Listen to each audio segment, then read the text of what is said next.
ஒரு பெண்ணால் ஒரு ஆணின் வாழ்க்கையை தலைகீழாக மாற்ற முடியுமா முடியாதா? முடியும். படத்துல இருக்கிற இந்த பைத்தியக்காரனுடைய பேர் தாங்க குமாரா. பாக்குற எல்லார்கிட்டயும் என்னுடைய காதலியை பார்த்தீர்களா, என்னுடைய காதலியை பார்த்தீர்களா அப்படின்னு கேட்டுக்கொண்டே இருப்பாருங்க. இதனால யாருக்கும் எந்த தொந்தரவும் இருக்காது.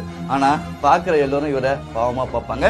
நீண்ட நாட்களுக்கு முன்னாடி ஒரு பெண்ணை உண்மையா காதலிச்சிருக்காரு. அந்த பெண் கைவிட்டு விட்டதால இவரு பைத்தியமாக மாறிட்டாருங்க. இவருடைய குடும்பமும் இவரை கைவிட்டு விட்டது. ஒரு நாள் ஒரு தனியார் வங்கியில வேலை செய்யற பெண் தாங்க மயூரி. அவங்க இரவு 8:30 மணி அளவில் ஒரு பஸ் ஸ்டாண்ட்ல தனியா நின்றுட்டு இருக்காங்க. அங்க நிறைய இளைஞர்கள் ஒன்னா சேர்ந்து அந்த மயூரியை கேலியும் கிண்டலும் செஞ்சிருக்காங்க. இதை பார்த்த குமாரா ஓடி வந்து கத்தி கூச்சல் போட்டு அந்த இளைஞர்களை விரட்டி விட்டு இருக்காரு. அதுக்கப்புறம் மயூரியின் பெற்றோர்கள் வந்து கூட்டிட்டு போற வரைக்கும் அந்த மயூரிக்கு பாதுகாப்பாவே நின்று இருக்காருங்க.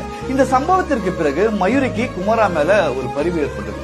அந்த பரிவு பழக்கமாக மாறியது. அந்த பழக்கம் பாசமாக மாறியது. அந்த பாசம் காதலாக மாறியது. அந்த காதல் குமாராவை கொஞ்சம் கொஞ்சமாக பைத்தியத்திலிருந்து விடுபட வச்சதுங்க.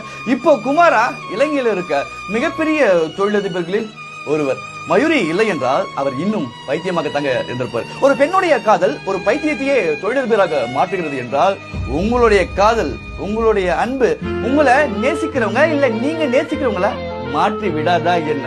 உங்களை உண்மையா நேசிச்சவங்களுக்கு என்ன கிஃப்ட் வேணாலும் கொடுங்க. ஆனா தனிமையையும் கண்ணீரையும் மட்டும் பரிசா கொடுத்துடாதீங்க.